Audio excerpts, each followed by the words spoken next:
This was very, very empowering and encouraging, to make you feel comfortable to step out and say, well, hey, this is going on. Like she said, see it, say it.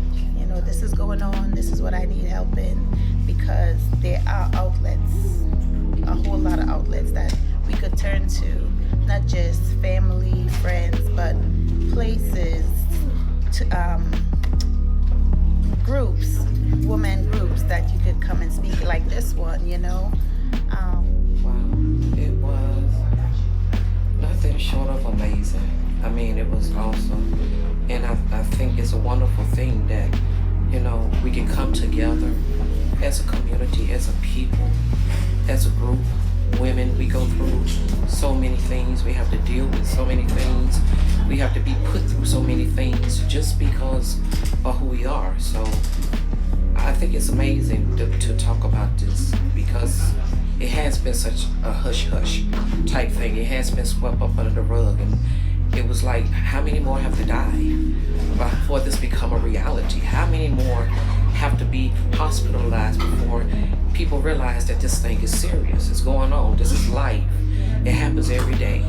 And for the ones that it has not experienced, but to God be the glory. But that has not been everybody's story. And for the ones that have endured and went through, it's amazing that you're here today. It's amazing that you can speak on this thing, because that takes a toll on you. It belittles you. It embarrasses you. It makes you feel like you're lower than anything. You're nothing, pretty much. And it'd be because of things that you didn't even bring on yourself. But like the women here today talked about that, it's not even your fault. It's just you're trying to change people that 9 times out of 10 don't want to be changed. You're trying to save people, but you can't save anybody until you're saved first. We see the signs. But like you said earlier, we think we can change it. We're that one. Domestic violence is so hidden. A lot of times you see people on the outside, but you don't know what they're going through on the inside. You don't know the demons and the battles that they fight on the inside, because all you see is the outside. You see them walking around, and oh, he's a good-looking man. She got her a good-looking husband. But when he gets home, that could be the ugliest person in the world. So you don't know what a person goes through. You don't know their journey. And once they start to tell it, it's like, oh my God, are you serious? And hearing the stuff that my sister went through with her speaking tonight, we had no idea. Growing up, her husband was always the life of the party, always so much fun. And then would get home and do the things that he did to my sister. It makes me think that all of that he was doing was just covering up. Beads to Beauty.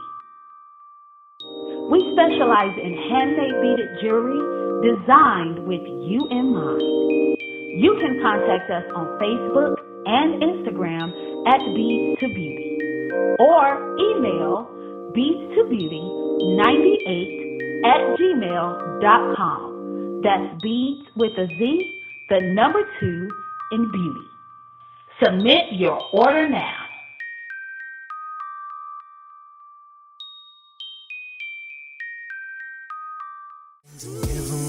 All my praises, cause he died for you and me.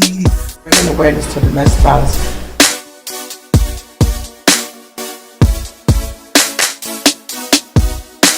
And that's why I keep praising him, cause he's so amazing. Yes, he's amazing. Give him all my praises, cause he died for you and me.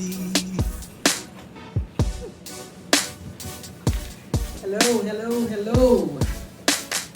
Welcome to the WarriorShe Room, first live recording. And I have here with me tonight my very, very, very special guest, Mrs. Marcella Swain.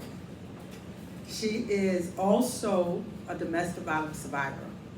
And tonight, we're going to talk bringing awareness to domestic violence. This is our first live recording. We have an audience here with us. You might get a chance to see a little bit of them later this evening. But I'm excited. I am too. I'm excited about tonight. We both have a story to tell. We both, Sel was a guest on my show. Yes. Probably about a year ago? No, it's been 2-3 years. About 2 years now? Okay. So I am, everybody know by now, I'm a domestic violence survivor. I've been out of that journey now about 30 years or more, a little over 30 years. But in the last couple of years, just by telling my journey on Facebook, I have found that it is a great, great need for domestic violence advocates. We are losing so many of our women. Yes. And not only women, Men as well. we're losing some men and a whole lot of our babies to this demon called domestic violence. And we just got to keep talking about it. We got to keep talking about it. We got to keep telling our journey, bringing awareness. It hopes to save lives. I always tell people, see something, say something. Yes. And I know a lot of people don't want to get involved. I know a lot of people don't want to cross that line of getting into somebody else's business, but it just might save a life. What you think? Beautifully said. What we got to do is bring the demon to the forefront and kill him. Don't save him. Don't try to shelter him. Don't try to pacify him. Kill him. Because that's the only way we're going to be able to conquer this demon. Because that's exactly what it is. Oh yeah, absolutely. A demon. Domestic violence is nothing to play with or play about. And there's more awareness to it now than it was back in the 60s, the 70s when I got married and I went through it for 25 years. The avenues, the outlets, the information, all of that wasn't back then, even when you went through Absolutely. it. We didn't have that back then. And back then, in those days and times, it was said, what happens in the home Stays in the home. stays in the home. Yeah. So in other words, you couldn't talk about it, you couldn't discuss it, it was shameful, it was embarrassing, it was a mark on the family to even bring the topic up or try to bring the topic up. But today, we have lifted the lid on it and it's out. And it can no longer have a stronghold on us because now we take the power back. Yeah. It had the power before, but now we got the power. And it can no longer put us in a box and keep us there. So, as she said, see something, say something, expose it.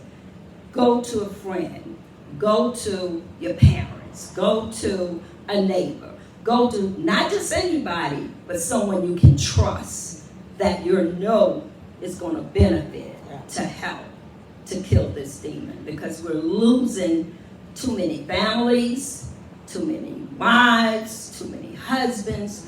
So many children are being destroyed and displaced because of this. And it's just enough. Enough is enough. But you know, when I was going through this journey, I didn't even know it had a name. No. All I knew is that it wasn't right. Mm-hmm. And I just knew that I wasn't supposed to live like that. Mm-hmm. It wasn't until I moved to the Maryland area and I was speaking with a young lady who had been through domestic violence, and she called it domestic violence. Mm-hmm. And I'm like, so that's what it was? That's what I went through? Mm-hmm. And she said, yeah. Mm-hmm. And that was probably about 15 years ago. Until then, I didn't know it had a name. Didn't know. And I couldn't, even if I knew then that it had a name, Mm-hmm. I wouldn't have been able to talk about it. Right. because I was still angry. I was still embarrassed. Yes. I was still broken Yes. by it all. Yes. And I'm talking about 9-10 years after being out of the journey. Well, no, I had been out of the journey probably about 15 years at that time. But I was broken. It affects you mentally. And when it messes with your mind, you're messed up. If I can tell a part of my testimony, so I thought you're young and naive and think you know everything back in the day. Well, the man that I was married to, I called myself, we were so-called high school sweethearts. Right. So, married right out of high school, graduated in May, got married in December, got pregnant in October. I didn't know what it was called, but I knew the type of man that I married. I knew what he was when I married him because I knew the type of man that he was when I married him. But you know, when you're young and naive and think you know, but you don't know, you in denial. So the man that I married, he was a womanizer. I'll just use that word. Right. He was a womanizer. But you say in your mind, okay, It I won't be know me. that. There He you go. loves me. And I'll get him. Yeah. If I get him, I'll change him. Yeah. You can't change no man. You can't change nobody. First of all, you're not in position. You're not God. God is the only one. You have to first have a made-up mind to want to change, because it's not an outward thing. It's an inward thing. Right. Because everything God gives us is from the inside, and it comes from the inside out. But our ego tells us something different. The spirit and the ego, they fight because they can't get along, because the spirit is not going to let the ego overwhelm it. But the ego, if he can get your mind, he got you. He got you. So I'm saying, okay, I'll get him. If I get him, I'll change Yeah, I'll him. change him. How stupid. Yeah. How stupid. My mom and dad already, and that's my baby sister, she can attest to this. My mom and dad already paid for me to go to college. But no, I don't want to go to college.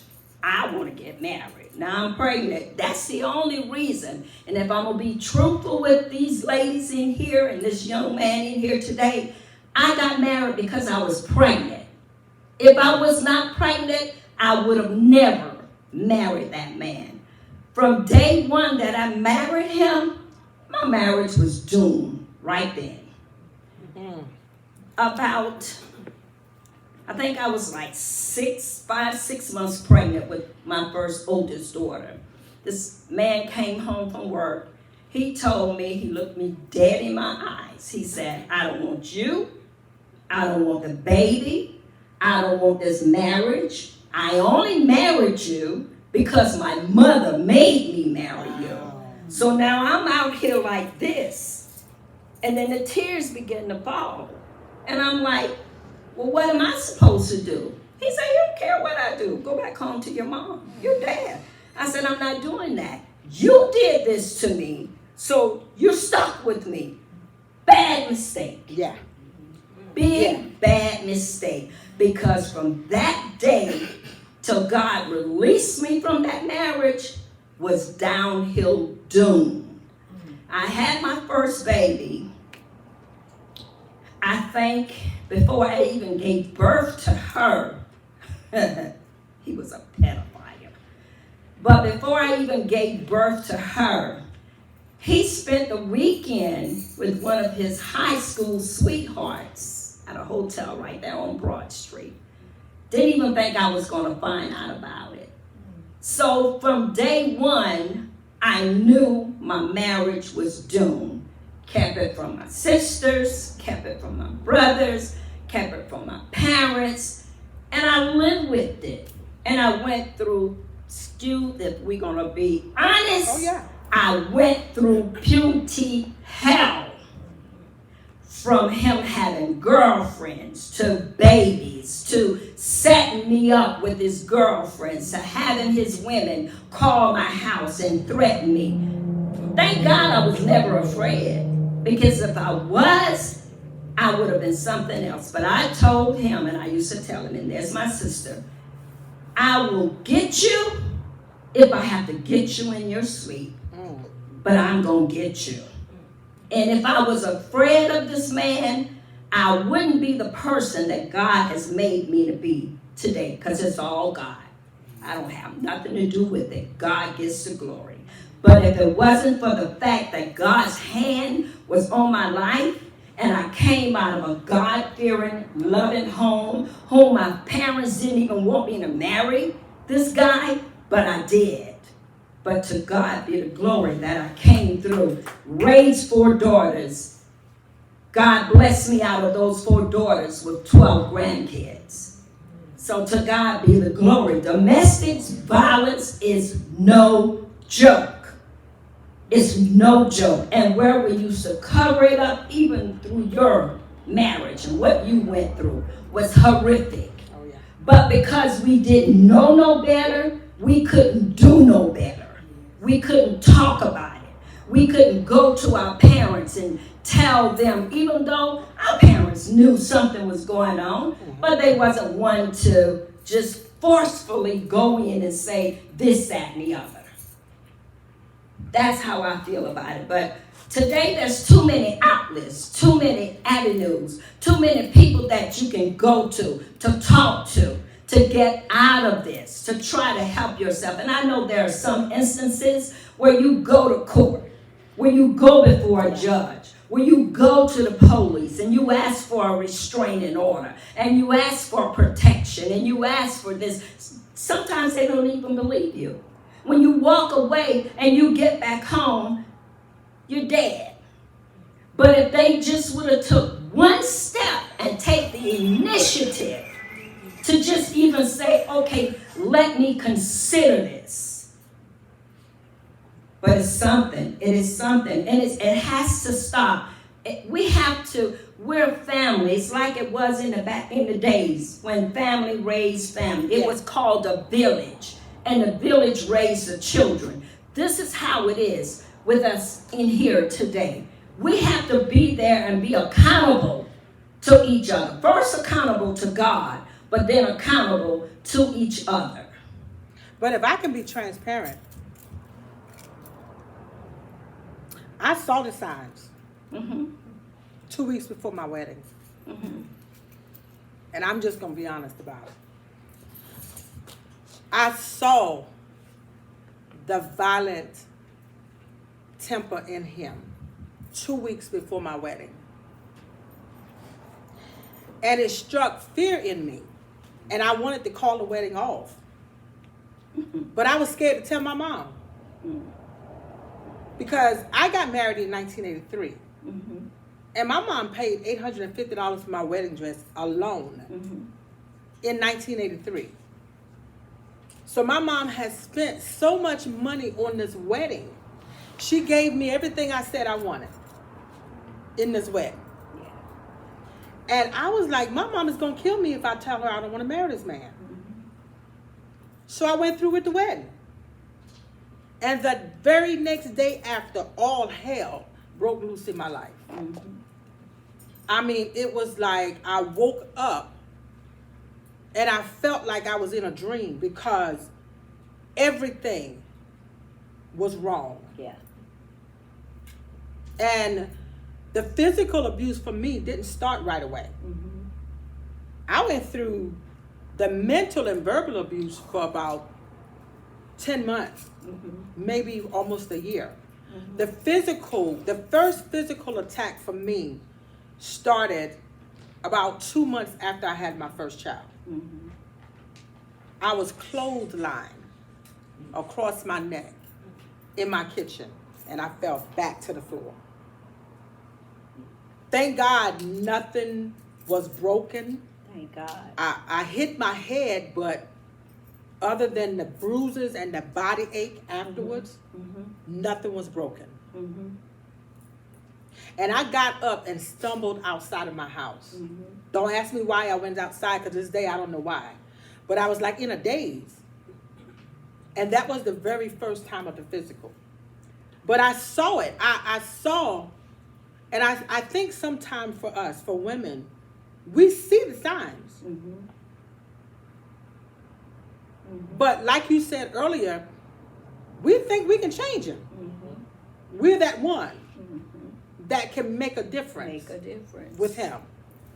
But I knew with his background, I knew with the family that he came from and how he was raised. His mom was in a domestic violence marriage. But I knew it.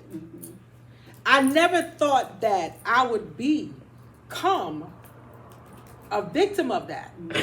But I have to admit, I saw the violent temper in him at my mother's house 2 weeks before my wedding. And see, mine was, it was physical if I would have let it be. But I would tell him, I will fight you like I'm another man. Like I said, if I was scared, if there was any fear in me, he would have had me. And I say that to the glory of God to this day. When I talk to women and I give my testimony whenever God allows me to give my testimony, if I didn't have sense enough to have fear back then, and now that I'm in Christ, what makes you think I'm going to have fear now? Not going to have it. I used to get out, there she is, 2 and 3 o'clock in the mornings, walking to find this man. What? And I would say, wherever I find you, I'm going to kill you. I didn't play, and I wasn't no bigger than a toothpick back then. But I was not afraid of that man. He tried many a time to fight me, but it was more verbal and mental abuse than anything. And they say bruises, whatever, words linger with you longer than a bruise. I think the verbal, I think the mental abuse lasts longer. Verbal is worse than any physical abuse you can go through any day. Yeah. Because those things and the filthy names and the stuff he used to call me and say to me and about me. But he would justify what he was doing to make me look like I was doing it. He would accuse me to justify him. Absolutely. That's what they do. Yeah. Everything is your fault. Everything is your fault. I worked Yeah. every day. I was the man, the woman, and the mother in my house. He didn't take care of me. I took care of him. I was always independent. I never depended on him for anything, because if I did, I would have been lost. I went through puberty hell those 25 years that I was with this man. I hid so much from my family. And like I say, different people would say, if I was you, I would leave him. You don't know what you would do until you got those shoes on your feet. It's easy to talk, but until you walking in those shoes, you don't know what you would do. But Sal, get this. I couldn't fight back. And and now that I'm out of it and I'm an advocate, I think I figured out why. For a year, I was beat down mentally. To the point where that strong girl that I thought I was in high school, 2 years after graduation, I was no longer that girl. He tore you down. Mentally, he ripped me to the core. To when the very first physical attack happened, I couldn't fight. I didn't know how to fight anymore. To the point where every physical attack became so easy for him. All I could do for about 2 years was cry. And I'm sitting here trying not to get emotional. And I'm not getting emotional because I haven't forgiven. I've moved past all of that. But just sometime when you talk about it, Yes. and you think about what you've been through, Yes. you can't help but to get emotional. Yeah. But it's like I couldn't fight. I didn't have the strength to fight. I forgot how to fight. Didn't know how to fight. And that went on for about a year and a half or more until my mom found out. And my mother, I had a neighbor named Miss Lucille's Span. Miss Lucille's is the one. She was my first advocate. She was my neighbor. Didn't know she was hearing what was going on. But she heard all of the fights. She heard all of the screaming and the crying. And she walked from Branch Avenue to my mom's shop. Wow. And told my mom that boy's in the house beating on back. Wow. And that day, my mom became my advocate. Wow. And when I was pregnant with my second daughter, that's when I had the piggy bank. Y'all remember those plastic piggy banks that we used to have? I had one half full of coins for my daughter. And we were arguing about something. To this day, I don't remember what any of the arguments were about. Because they would pick a fight about anything. But he took that piggy bank. I was about almost 8 months pregnant. And I was sitting on the bed and we were arguing. Well, he was arguing. I was crying. He took that piggy bank and smashed it in my face. Blood everywhere. Everywhere. And he stormed out of the house, cursing me. I was every kind of bitch, excuse me. But I was. Everything. And that day I got in my mother's station wagon. And I drove around the corner to my aunt. I didn't go to my mama. Because I was scared of what my mother was going to do. So I drove around the corner to my Aunt Pat's house. And she came outside and saw me sitting there. That was the day she became my third advocate. Wow. And I mean, when I tell you I had 3 women that fought for me. 3 women in my life that I think to this day, I believe to this day that saved my life. Beads to Beauty. We specialize in handmade beaded jewelry designed with you in mind. You can contact us on Facebook and Instagram at Beads to Beauty or email beads2beauty98@gmail.com. That's beads with a Z, the number 2 in beauty. Submit your order now.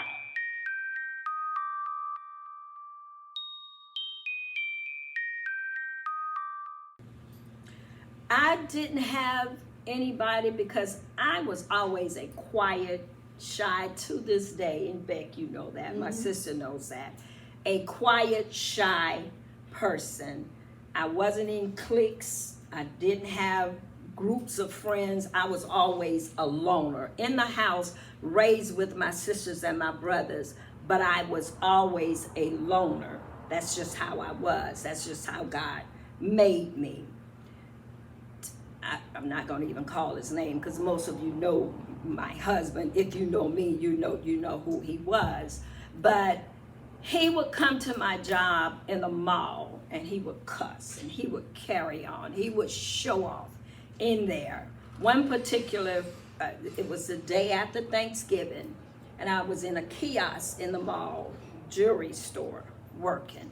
This man was supposed to come home to have me to work at 1 o'clock. Well, he never was on time taking me anywhere. Right. So he came to my job that evening from wherever he was at. He was raising holy hell on that job. Customers all around.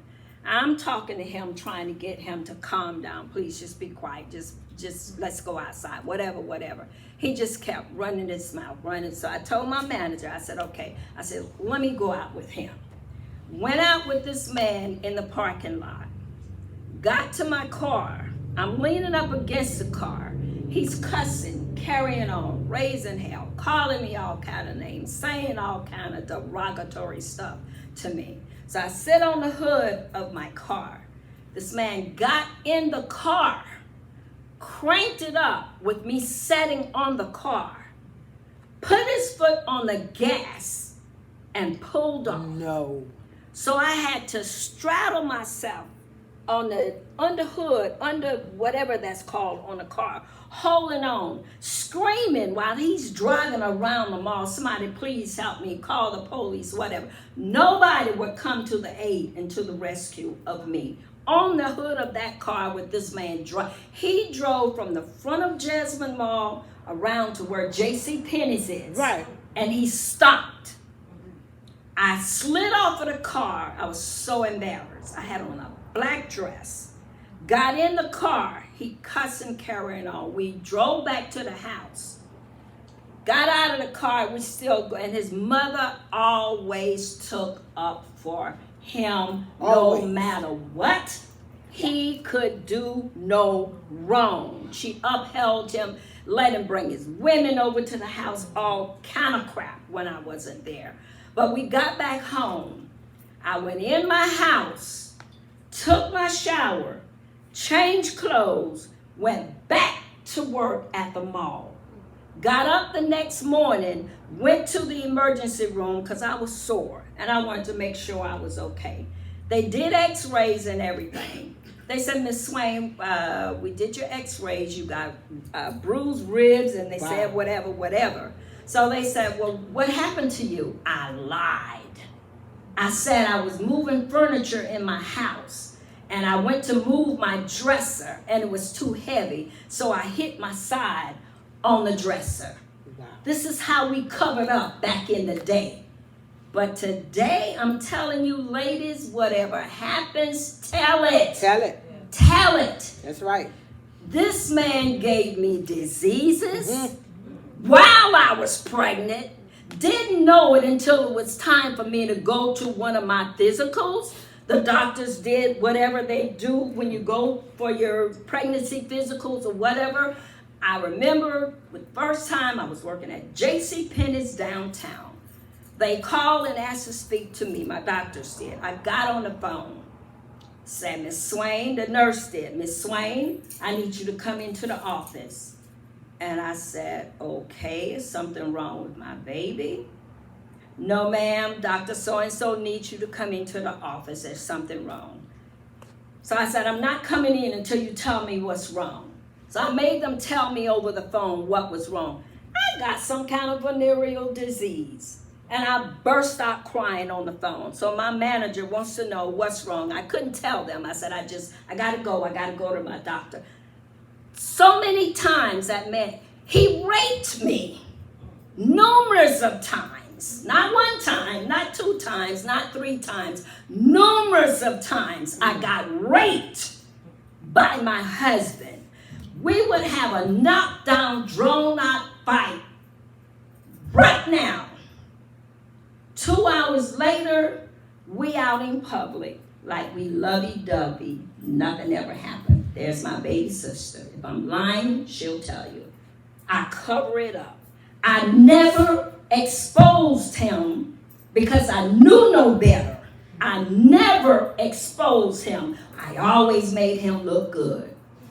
Always made him look good. My last baby, she's now 39. I got pregnant with her, raped me again. That's how I got my first baby. I wasn't raped. I willingly did it. But the last 3 babies, that man raped me. It's how I got pregnant with my last 3 babies. I thank God for them, but the truth is a lie. My last baby, I was in the hospital twice. They thought I had a blood clot on my lung one time. Remember that, Melody? Thank God, didn't happen. I got home, this time Jasmine Mall opened up. So I'm working in Belt in Jasmine Mall. He done stayed out 2-3 nights or whatever, which he always do. Come home right before time for me to go to work. I'm dressed, ready to go to work. He comes in there raising holy hell. So I'm not doing this with you today. I'm out here pregnant like this with my last baby. This man in the floor was just like this. That man picked me up and dropped me on the floor. Boom! And I was like, oh my God. and my bedroom was upstairs. He did what he did, opened the front door, left. I crawled upstairs, took a shower, got dressed, went to work at Belk's and worked from 1 till 9 as if nothing happened. That's what we did back in the day. That's how we covered it up back in the day. But 2 years before I put this man out, I knew I didn't want to be with this man no more. I knew it. I kept praying to God. God, please release me. God this, God this, God that. You know, we were raised in church, Rebecca. Absolutely. Raised in church. Married with 4 children. I would go to church just for the choir. Just for the choir. I couldn't tell you not one scripture other than Jesus wept. That's the only scripture I knew. Knew of God, but didn't know God. Didn't have a relationship with God. I was just going to church because we were raised in church. That's right. And that's what we did. But as things began to change, and I invented curse words back in the day. I had a nasty mouth. Thank God for deliverance. I was something else and a half back in the day. Hurting people, hurt people. I would fight your mother if she crossed my path, and I didn't care. Nasty attitude. There she is. Because you were She'll tell broken. Nasty attitude. Because you were broken. Didn't care. But I knew with them nerve pills, the doctors wanted to put me on suicide watch. That's how bad they thought But wait a I minute. was. Let's tell people what nerve pills are. Nerve pills back then is anxiety medication. Back then, they were nerve pills. There was a pill called Nervine that y'all, I know they probably don't remember that. But that was a pill that you could buy at one of the local drugstores when your nerves bad or you having anxiety. So nerve pills is anxiety medicine, and that's what happened to a lot of us domestic violence. I had We go through all that. I had Zoloft. I had Valiums. I had Prozac. You name the high-end nerve pills, You had it the all. doctors prescribed all of that to me. I would go to one doctor because everything I was going through mentally, they would tell me, you need psychiatric help. You need, mental health. No, I don't. He would tell me that. I'd find another doctor. That same doctor, next doctor, tell me the same thing. I'm like, no, I don't. Ain't nothing wrong with me. The last doctor I went to prescribed the Prozac. Well, we're going to put you on suicide watch. Oh, look at that man. I said, suicide watch? Yeah, because you are a danger to yourself, and we don't want you to hurt yourself. I looked that doctor in his face. I said, let me tell you one so-and-so thing. Before I hurt me, I'll hurt you. I love me. It ain't me you got to watch out for. Y'all, it's that's the called next person. Hurt people. It's the next person. I ain't scared of nobody. I don't care who it is. So to put me on suicide watch, put yourself on suicide watch. I'm telling you, it's something else. But I began to get into God more. I began to hunger and thirst after God. I began to want to change. And it was so bad, I stood in the mirror one morning and I looked at myself and I began to cry. And I said, God, help me. I said, because the person that I've become, You don't recognize it. I now hate. I said, so God, please change me. And don't start from the outside. Start from the inside. Because it's outside, it don't matter. But what's on the inside does. So start from the inside and work your way through to the outside. Because I don't want to do this no more. I can't go through the rest of my life like this no more. I don't want to. So I began to get in my word. We started having Bible study in my house, and God started changing me.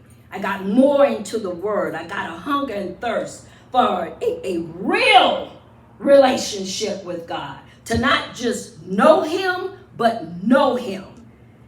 Invented curse words, I would throw a curse word out like that. Wouldn't care what it was, didn't care where it came from. I invented them. It was coming out. And I asked God to take all of that out. And he instantaneously did it. And he began to change my life. And one day, this man that I was married to, and I'm going to let you have the platform, I said, God, I pray. He would go off and he would stay 3 and 4 days at a time. He had babies after babies. Some babies I didn't even find out until my daughter Shondella got killed the other year, when I found out he even got a son that I knew nothing about. Two or three more daughters that I knew nothing about. But I said, God, sitting on the edge of my bed, I said, please, I don't want to do this no more. I said, release me from this marriage. I said, why do you have me in this marriage that is no longer a marriage? I said, an abusive marriage. I don't love him. I don't even like him. I hate it. So why do you have me here? Release me. I said, but if it's your will for me to stay in this marriage that's no longer a marriage, I'll stay here. But God, if it's not your will, give me a sign. Release me. I lie to you not. By Thursday of that week, God gave me what I needed. I dusted my feet. I walked away. And I haven't looked back. That was in 1995, 96. I dusted my feet. I walked away. I didn't look back. I put him out and I told him, this is it. This is a marriage you used to have. This is a home you used to have. The children, they're yours. I can't tell you not to have a relationship with your kids, but you and I, we're done. We're done. That was, like I said, 1995, June 1995, 1996. From that day to this day, I have not dealt with that man. It is as if he don't even exist to me. Wow. At all. And for so many years, I kept questioning God. Why, God? Why did you keep me in that marriage? Why did you keep me in that marriage? Coming out of Bible study under the tutelage that I'm in now, Dr. Apostle J.P. Jasper, if it had not been for that man coming into my life, he had to come into my life to save my life. Because had he not come into my life, I don't know where I would be today. Don't know if I would be dead or on a psycho ward somewhere, but I wouldn't be who I am today. So I thank God for that man of God, the changing place. But coming out of Bible study one night, we're on Jonathan Street back there. We're in Charlotte, North Carolina now. And I coming out, and I stood up on the porch under the awning, and I looked up, and I heard God just as clear as I'm hearing Rebecca right now. He said, I didn't keep you in that marriage. I looked up. I said, huh? He said, I didn't keep you in that marriage. He said, fear and low self-esteem kept you in that marriage. When he said that, I dropped. Fear, which I don't even recognize, because I didn't give you the spirit of fear. I gave you the spirit of power, love, and a sound mind. So if I don't recognize fear, why the hell are you going to let something that I don't recognize keep you and hold you a place where you don't even belong? You couldn't tell me nothing after that. Nothing. I hated that man. God knows I hate. God had to take the hatred even after I left him. He had to take that hatred, because by me hating him, he still held me. He was still a part of me. But you gotta forgive him. I had to. You gotta forgive him. In order to move on, I had to forgive him. Yeah. You have to, because when you don't forgive him, you can't You move can't on. move on. You can't move. And when you can't move on, that means they still have They still got power. power over you. Yes. Yes. And it's hard forgiving somebody. Especially when you've been hurt like that, you know for yourself, Rebecca. And there's some of you sitting out there. You've been through some things. You may never tell it, but you've been through some things. You're going through some things right now that you may be too embarrassed to even let anybody know about. Now is the day and the time. Don't continue to let that thing, I don't care what it is, have power over you. Because as long as you hold that thing inside and let that ego tell you, you better not tell nobody, because they're going to look at you this way. They're going to talk about you that way. The devil is a liar. You are fearfully and wonderfully made. You belong to God. God created you, and then he went to the dust of the ground. He formed you, and he blew breath into your nostrils, and you became a living soul. So this in-between stuff that you're going through, if you keep walking that expected end down there where that completed Rebecca is, if you keep going that path, when you look up, you're going to be in Rebecca. Just like that. That completed Rebecca that God made before he formed you. Nothing has power over you. Nothing. God gives us free will. And I tell God all the time, not my will, I want your will. Because if I walk in my will, I can go to the left and there's something right there to stump my toe. Well, if I stump my toe in my will, then I got to figure out how my toe going to heal. But if I stump my toe in your will, I ain't got to worry about it because you got me covered. You got me covered. Sel said something a minute ago.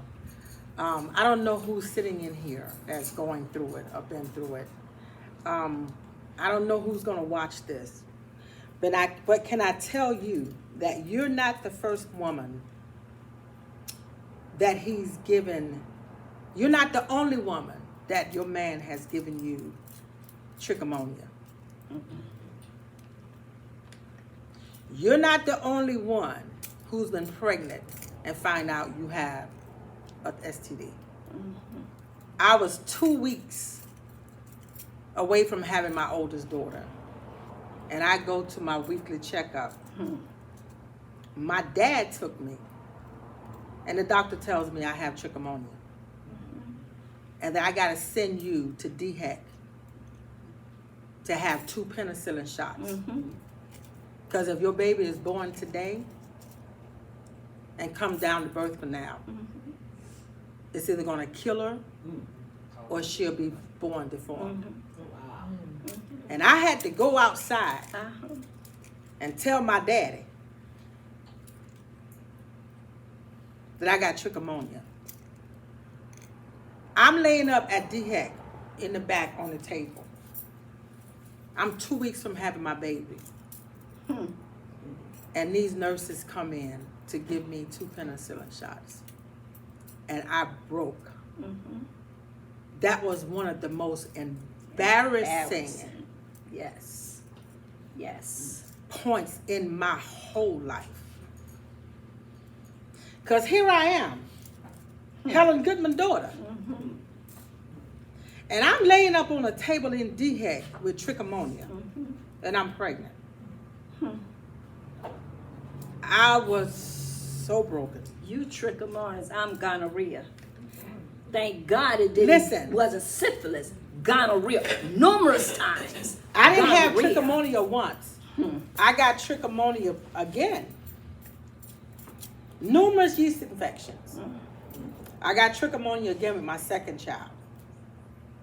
They caught that one early on to where I could take the pill, but because of the yeast infections, and I'd had, my daughters are exactly a year apart, I'd had trichomonia twice within a year. When she was born with a bacteria in her blood. And she literally had to take antibiotics for like the first 10 months, 11 months of her life because of the bacteria. But I've had to look in a doctor's face twice to tell me I got an STD. Yeah. And I'm pregnant both times. Yes, yes, yes, yes. So whoever you are. Even molestation. I was molested as a child. Oh. As a child in my... Come I on, was you helping molested as a child, 6 years old, something. My dad, we used to go to Washington every summer. Washington and Jacksonville. Those were our vacations with our parents. One of my older cousins, when we went that summer for that weekend, however long it was, we're all up there asleep in the room, sleep. He's gonna come to me and put his hand over my mouth. And I did like that. And he said, if you tell anybody what he would do to me, he said, and if you tell them, they ain't gonna believe you know how.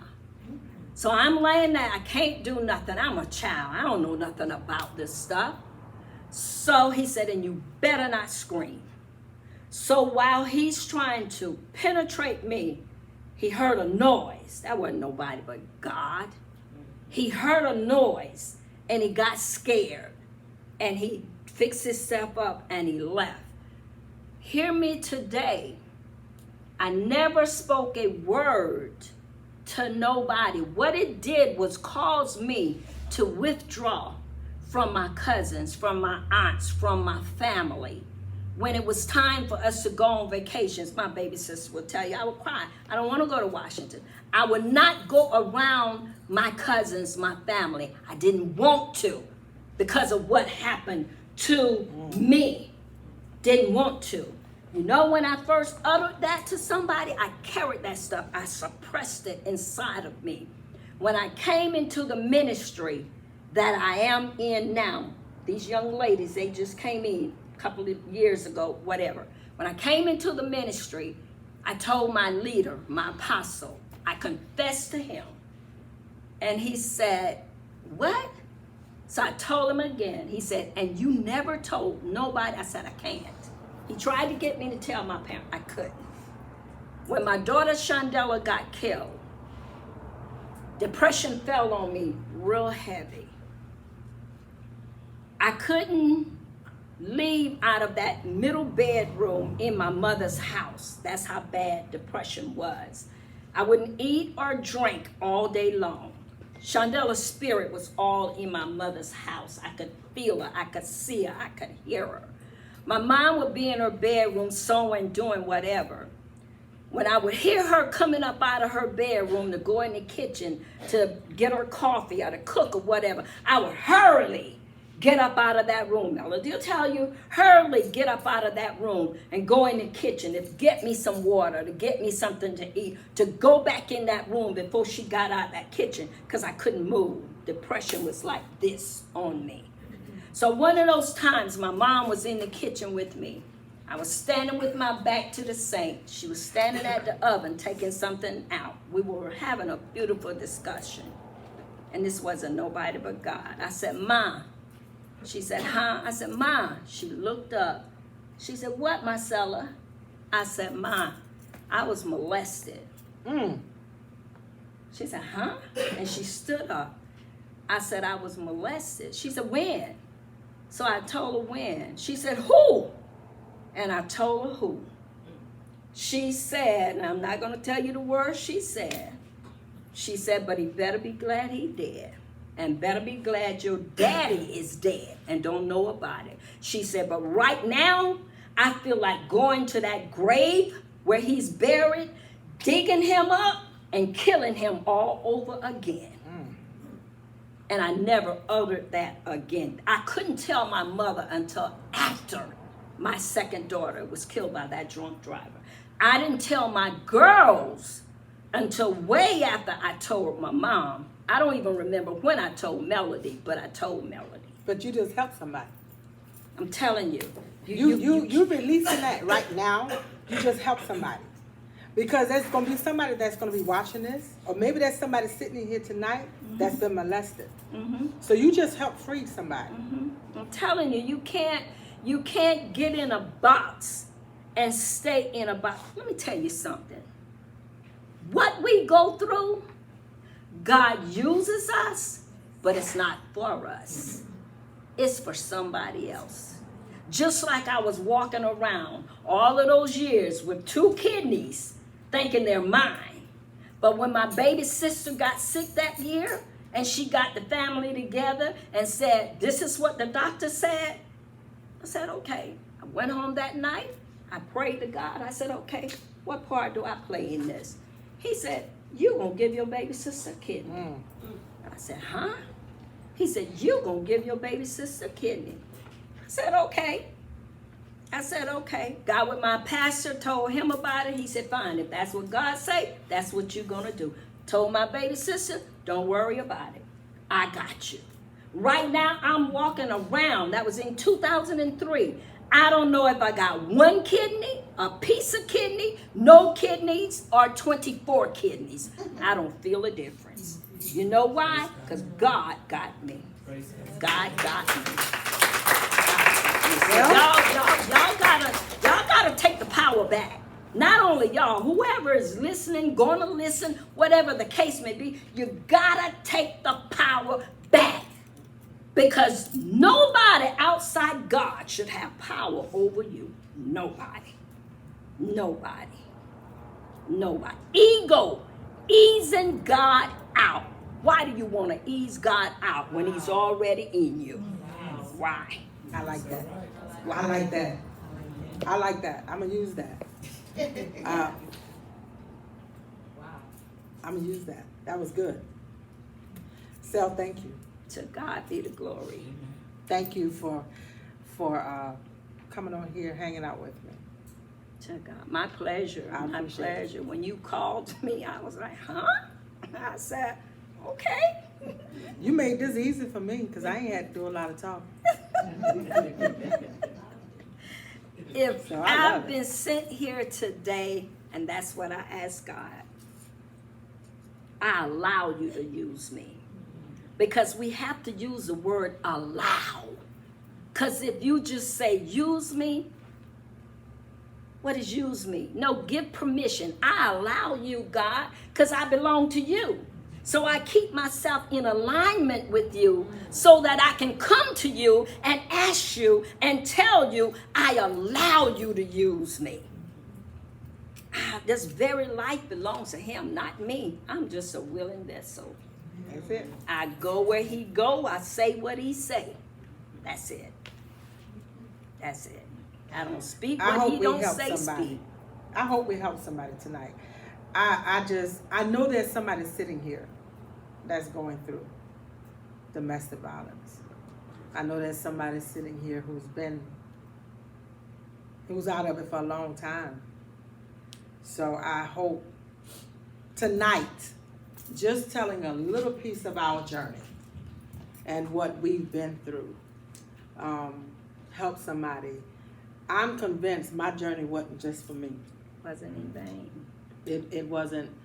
For a long time, I didn't understand why I had to go through what I went through. But through my journey, you got WarriorShe. So it wasn't just for me. Was it easy? No, ma'am. But if I had to do it all over again, and I know this may sound crazy, I would. Yeah. If I had to do it again. Because I got my 2 beautiful older daughters out through that journey. Yes. And from that journey, I am who I am today. I'm a better person today. It took a lot of healing, a lot of mending, and a lot of forgiveness. Oh.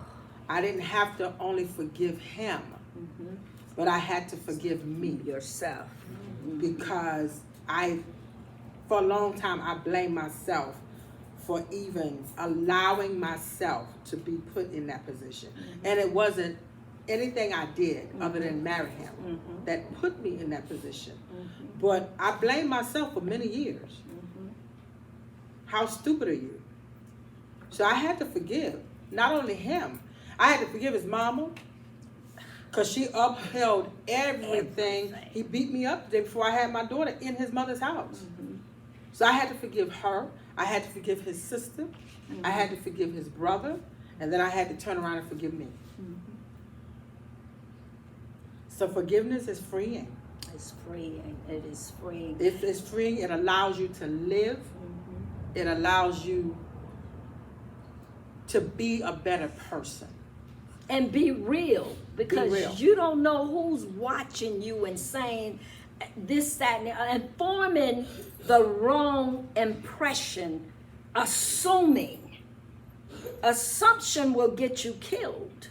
So stop assuming. Stop and judging by what somebody else say. I cannot say, I don't like Rebecca. But why you don't like Rebecca? You don't know Rebecca. Because I'm with this group, and this group don't like Rebecca. So in order for me to be in this group, because they don't like Rebecca, I gotta not like Rebecca. That's not right. That's a slap in God's face. I got to get to know Rebecca for myself. Rebecca, she never done nothing to me, but I'm gonna base it off of what you say, then I'm held accountable. And I'm going to get whatever comes along with me being held accountable for not giving Rebecca the respect that was due to her. Can't happen. That's it. So guys, listen, thank you all. Thank you all. Thank you all for coming tonight. Sale, once again, thank you. You made my job tonight real, real easy. To God be the Thank you for glory. being here. Thank you for traveling through that storm.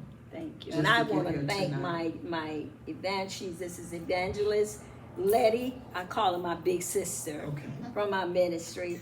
This is Adonna. She's a salon owner in my ministry.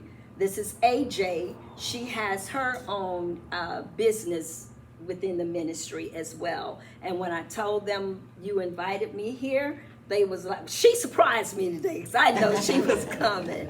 But these two say, can we go, please, can we go? I'm like, yeah, I text you. I said, I got somebody that wants to come. Thank you all. Yeah. Thank you all for traveling. Thank you guys. Thank you. Thank you. Thank you.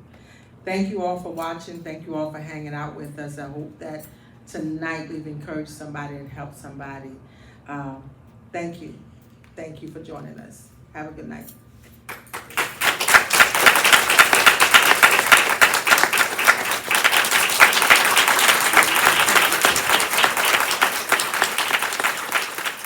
Rise up, my warrior she, and take your place on your throne.